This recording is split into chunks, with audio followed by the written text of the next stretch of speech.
Well, man, there's no fucking. I mean, the thing is, there's no rules. It's like This is the main rule is this is your incarnation, and you get to do what you want with it. The idea is to, like, as much as you can, expand in your levels of happiness and your awareness, so that you can feel connected and good in this existence. And there are a lot of tools to do that. Some of the tools take a long fucking time to do. And I think, like, when McKenna was talking about mushrooms being the most obvious tool to transform to create like a huge wide-scale transformation on the planet, he recognized that there's not a lot of time. That's what he was thinking. It's not like we've got a ton of fucking time to create like meditation temples or to spread good information or to spread some new religion. There's no time for that shit. You would, if you really wanted to transform these weird people who worship invisible, homophobic, child-sacrificing gods, if you wanted to transform people who feel comfortable dropping bombs on other people, then the quickest way to do it would be to give them a substance that allowed them to connect to each other and to the earth and to develop an instantaneous form of empathy unlike anything else.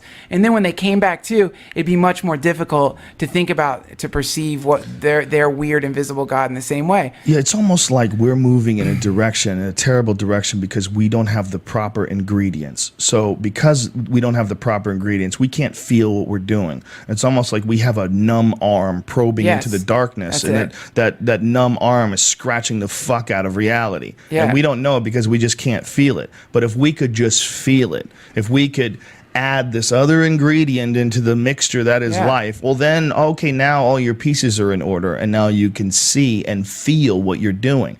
Because the big problem with human beings when it comes to pollution, when it comes to destroying the atmosphere, when it comes to the idea of, what these nuclear disasters, we're not feeling it. We don't feel it. We don't feel the damage that we're doing. We don't feel the garbage patch in the ocean. You don't feel anything when you take a water bottle and then you toss it in the garbage can. You did your job. I'm done. I have no connection with this anymore. And then we don't feel when it goes into the ocean and becomes a fucking patch that's floating, that's as big as Texas. We don't feel that. And that is a lack of a connection. That's a missing thing. That's an animal that doesn't have all of its ingredients. Well, it's fucking blind. Yeah. That's what it is. It's blind, and everyone's stumbling around blind, and their focus is on material gain, and their focus is on shit that can, if it does make you happy, it's a form of very transient, temporary happiness that's for a lot of people, it's usually followed by like depression and stress. Like people who buy shit they can't afford, get into debt to the banks and become slaves. And so, yeah, man, people have lost the initial or original connection with the spirit of the earth. If you think about like ayahuasca and the people drinking it in the jungle and communing with the mind of nature, and then getting direction from the tribe, from the mind of nature. And for people that think this is hippie bullshit, when scientists first came to the Amazon and discovered ayahuasca, they tried to call it telepathine.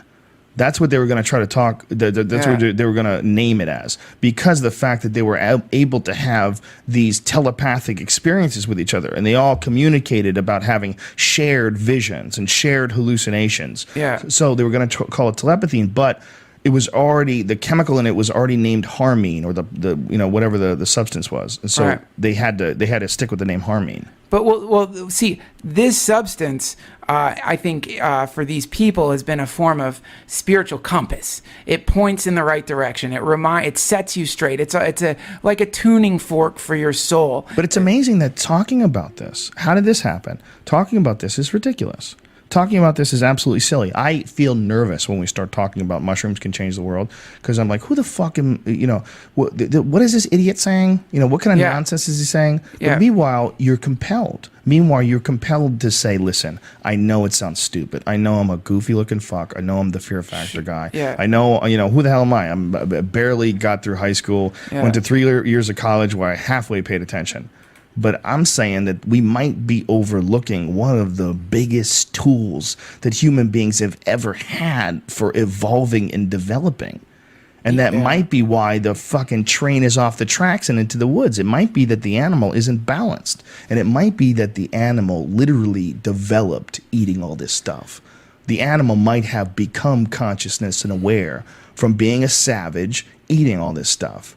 It might be, we might have a symbiotic relationship on this earth with certain plants that we've made illegal.